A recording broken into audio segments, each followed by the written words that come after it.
राधे राधे भक्तों, आज हम आपको माघ मास महात्म के तृतीय अध्याय की कथा सुना रहे हैं।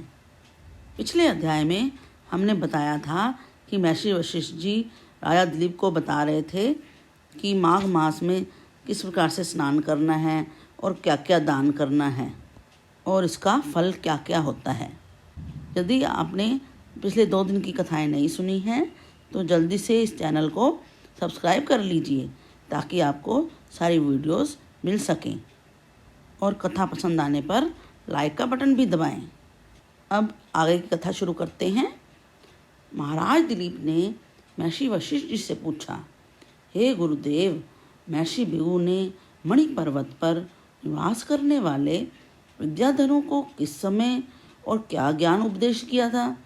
इस विषय को कृपा करके विस्तार पूर्वक स्पष्ट करें। तब वशिष्ठ जी ने उत्तर दिया, हे राजन, एक समय प्राचीन काल में 12 वर्षों तक वर्षा नहीं हुई।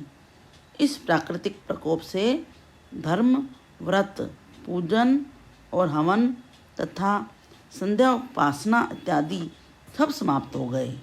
वेद अध्ययन और मंत्रोच्चारण के शब्द सुनाई पड़ना बंद हो गए। सभी जीवधारी इस प्राकृतिक प्रकोप से उद्विग्न और अव्यवस्थित होकर अपना नियम और धर्म छोड़ बैठे। संपूर्ण भूमंडल पर फल फूल और जल सब कुछ शून्य हो गया।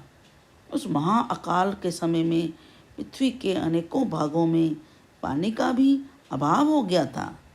हे राजन, पृथ्वी और प्राणियों की ऐसी दुर्दशा को देखकर महर्षि भृगु अपने शिष्यों सहित हिमालय पर्वत में कैलाश पर्वत के पश्चिमी छोर पर मणिकूट नामक शैल शिखर पर गए।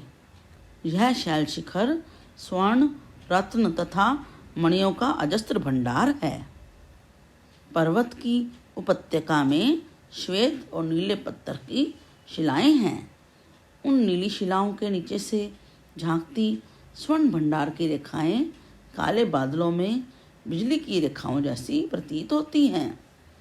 श्वेत पर्वत स्थान स्थान पर पहाड़ी फूलों, फलों, औषधियों तथा जड़ी बूटियों की उपस्थिति के कारण ऐसा प्रदीप्त हो रहा था मानो साक्षात चंद्रमा ही है।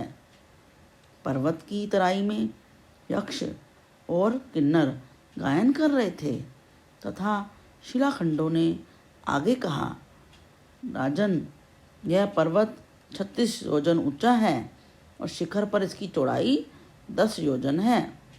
अपनी मूल स्थिति में यह पर्वत 16 योजन का है। इस पर्वत पर हरिचंदन, देवदार, मंदार तथा अर्जुन वृक्षों का बाहुल्य है। लवंग और जायफल के वृक्षों से युक्त यह पर्वत लता, गुल्मों तथा निकुंजों से आवेष्टित है। यहाँ पर सदैव ही फलों और पुष्पों का बाहुल्य रहता है।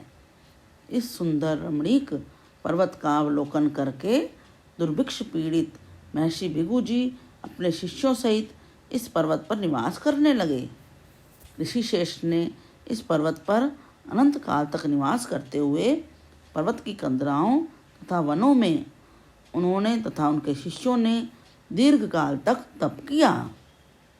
हे राजन, जब महर्षि भृगु पर्वत पर स्थित होकर अपने शिष्यों सहित निवास करने लगे तो एक दिन पर्वत के एक क्षेत्र से निकलकर एक विद्याधर दंपति भृगु जी के समीप आ गए। दोनों ने ऋषि को आदर सहित नमस्कार किया। महर्षि ने आसन देकर उन्हें प्रेम पूर्वक बिठाया। दोनों पति पत्नी का मुख दुखी और व्याकुल क्यों है, ऐसा भृगु ऋषि सोचने लगे। भृगु ऋषि से सांत्वना प्राप्त कर विद्याधर कुछ प्रकृतिस्थ हुआ और बोला, हे महर्षि, मैं तो स्वयं इसी भाव से आया हूँ कि आप मेरा दुख सुनकर उसके निवारण का मार्ग बताएं। मुझे अपने पुण्य कर्मों के प्रभाव से स्वर्ग की प्राप्ति हुई है, किंतु मैं इस कारण से बड़ा दुखी हूँ कि देव शरीर पाकर भी मेरा मुख व्याघ्र के समान है। पता नहीं मेरे किस अज्ञात पाप कर्म के कारण मुझे व्याघ्र की मुखाकृति प्राप्त हुई है। विद्याधर ने आगे कहा, मेरे साथ आई यह रूपवती स्त्री मेरी पत्नी है और यह संगीत, गायन तथा वादन में अत्यंत निपुण है। इसने कौमार्य अवस्था में 7 स्वरों का उत्थान करके मधुर स्वर में वीणा वादन किया है। इसके वीणा वादन की मुग्धकारी मनोहरता ने गायन कला तथा वीणा वादन के विशेषज्ञ देवर्षि नारद को बड़ा प्रभावित किया है और नारद जी भी बहुत प्रसन्न हो गए हैं। उस समय वीणा वादन के साथ ही इसके शरीर का अंग प्रत्यंग लय पर थिरक रहा था। इसके वीणा वादन की पंचम ध्वनि सुनकर भगवान शंकर को भी रोमांच हो गया और वे भी मुग्ध होकर शीश हिलाने लगे। हे ऋषि श्रेष्ठ, मैं आपसे सत्य कह रहा हूँ कि शील, स्वभाव, चरित्र, गुणों तथा सौंदर्य और यौवन की दृष्टि से मेरी पत्नी अद्वितीय है। इसके जैसी विशेषताओं से युक्त स्वर्ग में भी कोई अन्य युवती नहीं है। हे ब्रह्म ऋषि, मुझे यही दुख खाया जा रहा है कि ऐसी अद्वितीय सुंदरी का पति मैं कैसा कुरूप हूँ। मैं इसी कुरूपता के दुख की अग्नि में दिन रात जलता रहता हूँ।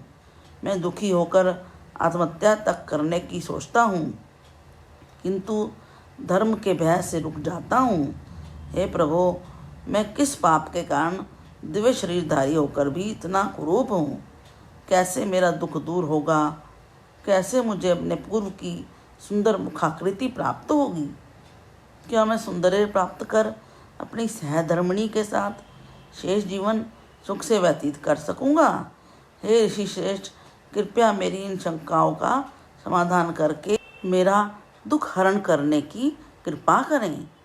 विद्याधर के ऐसे आर्त वचन सुनकर त्रिकालदर्शी दिव्य दृष्टिधारी महर्षि भृगु ने विद्याधर को सांत्वना देकर आश्वस्त करते हुए हंसकर कहा, हे श्रेष्ठ ज्ञानी विद्याधर, अपने कर्मों के विचित्र फल को पाकर केवल अज्ञानी ही ग्रस्त होते हैं। ज्ञानी व्यक्तियों को तो कभी शोक नहीं होता। अपने शोक और मोह पर तुम ज्ञान द्वारा विजय प्राप्त कर सांत्वना धारण करो। अनेकों बार मनुष्य विधि के विधान को महत्व न देकर ऐसे ऐसे कर्म कर डालता है जो उचित कार्य होकर भी विधि विधान सहित न किए जाने के कारण दारुण दुख का कारण बनते हैं। इस प्रकार से सुफल के स्थान पर कुफल ही प्राप्त हो जाता है। विद्याधर को इस प्रकार से समझाने के बाद भृगु जी ने आगे कहा, हे विद्याधर, सभी पुण्य कार्यों को भी विधि विधान सहित ही करना चाहिए ताकि उनका सुफल प्राप्त हो सके। धार्मिक कृत्य में क्रिया भ्रष्टता या अन्य किसी प्रकार की अव्यवस्था लाभ के स्थान पर हानि उत्पन्न करती है। अब मैं तुम्हें व्याघ्र का मुख प्राप्त होने का रहस्य बताता हूँ। विद्याधर को व्याघ्र का मुख क्यों प्राप्त हुआ, यह जानेंगे अगले अध्याय की कथा में।